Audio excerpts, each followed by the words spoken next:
Tout le monde aime prendre un nouveau départ.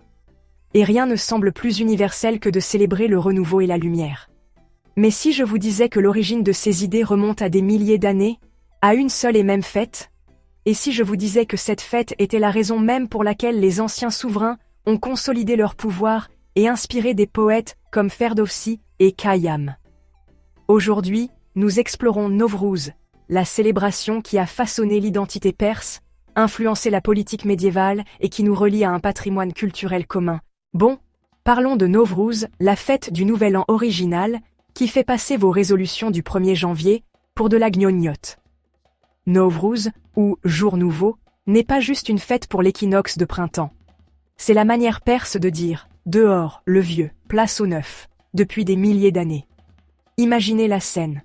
Les anciens zoroastriens, tranquilles dans leur champ, décident qu'il leur faut une fête pour célébrer la victoire de la lumière sur les ténèbres et de l'ordre sur le chaos. Petit spoiler, ce n'est pas à propos des impôts, même si ça viendra plus tard. Ils ont lié la fête à leur récit de la création. En gros, ils étaient des influenceurs cosmiques avant l'heure. À l'époque médiévale, Nowruz était devenu un événement très VIP. En Perse, les cours de dynasties comme les Samanides et les Bouyides ont transformé cette jolie tradition locale en une extravagance parrainée par l'État. Les rois organisaient des fêtes gigantesques avec des festins à faire pleurer les gourmets médiévaux. Riz aux herbes et sucreries étaient au menu, en objectifs médiévaux. On échangeait des cadeaux, on collectait les impôts, youpi, trop cool, et les souverains utilisaient la fête comme leur moment annuel de « regardez comme on est légitime ». C'était tellement énorme que même les califes abbassides de Bagdad ont fait un clin d'œil à Nowruz, même s'ils se disaient « c'est totalement persan mais…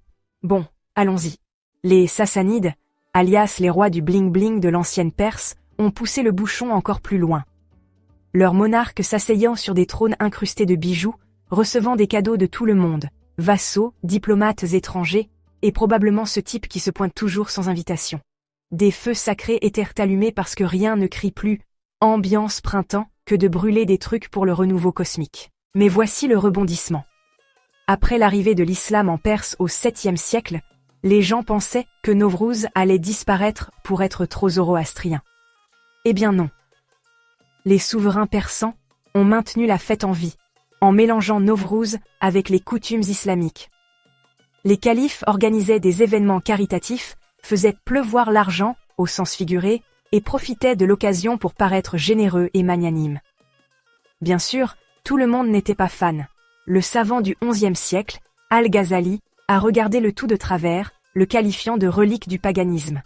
Mais soyons réalistes, les poètes persans comme Ferdowsi et Khayyam étaient trop occupés à romancer Nowruz dans leurs œuvres pour s'en soucier.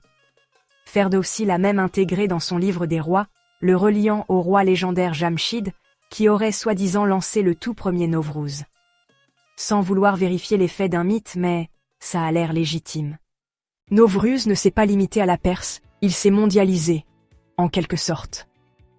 L'Asie centrale l'a adopté, le sultanat de Delhi a apporté l'ambiance perse en Inde, et même les Byzantins avaient des traditions saisonnières parallèles, bien que les leurs manquaient du côté dramatique du saut par-dessus le feu.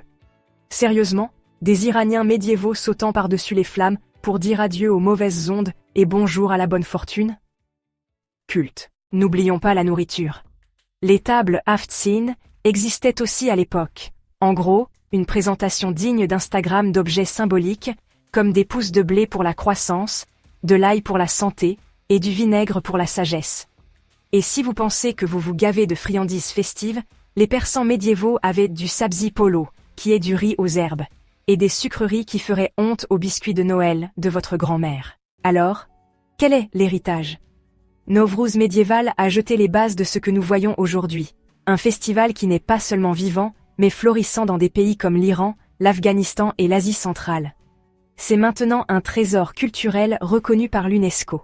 On peut parler d'une mise à niveau. Le festival a survécu à des empires, à des changements de religion, et probablement à plus d'un oncle ivre ruinant le Aftien. Et pourtant, le voilà. Il continue de rassembler les gens pour célébrer le renouveau et la lumière. Je vous laisse discuter dans les commentaires à propos de Nowruz et de son histoire incroyable. N'oubliez pas de vous abonner si ce n'est pas déjà fait, prenez soin de vous, prenez soin de vos proches, Et je vous retrouve bientôt dans une autre vidéo.